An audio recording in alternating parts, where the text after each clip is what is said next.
নমস্কাৰ বন্ধুসকল, আগন্তুক ভোগালী বিহুৰ শুভেচ্ছা সকলোলৈ থাকিলে।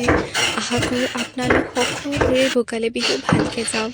আজি বিহু বুলি পিঠাগুড়ি কেইটামান খুন্দিবলৈ আহিলোঁ, সেয়েহে আপোনালোককো দেখালোঁ।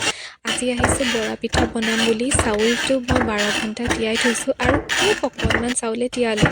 বহুতখিনি কৰিবৰ কাৰণে সময় নোজোৰে, যিহেতু আমি কোৱাৰ্টাৰত থাকোঁ।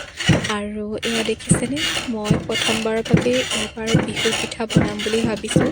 ইয়াৰ আগে পিছে সুবিধাও নিমিলে আৰু গাঁৱলৈ যাবলৈ মাজে সময়ে ছুটিও পোৱা নাযায় এনেকুৱা সময়ত।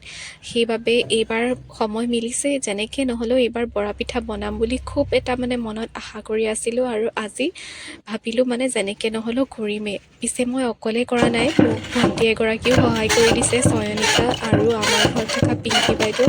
তেওঁকতো আপোনালোকে মাজে সময়ে দেখিয়ে থাকে চাগে মোৰ ভিডিঅ'বোৰত। চ' যেনেকৈ নহ'লেও তেওঁলোকৰ সহায় সহযোগত অলপ দূৰ আগবাঢ়িছোঁ।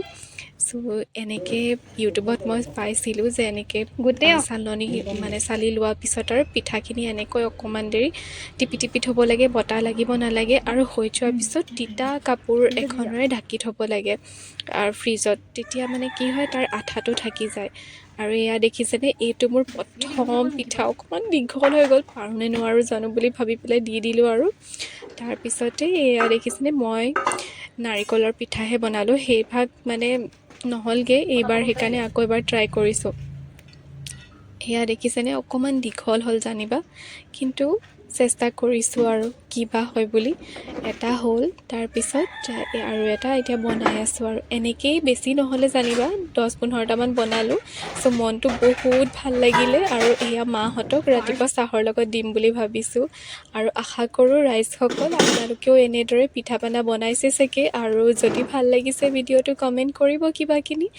আৰু আজিলৈ আহোঁ তেন্তে, বিহুৰ শুভেচ্ছা আকৌ এবাৰ জনালোঁ। হেপ্পী ভোগালী বিহু। আজিলৈ আহোঁ, বাই।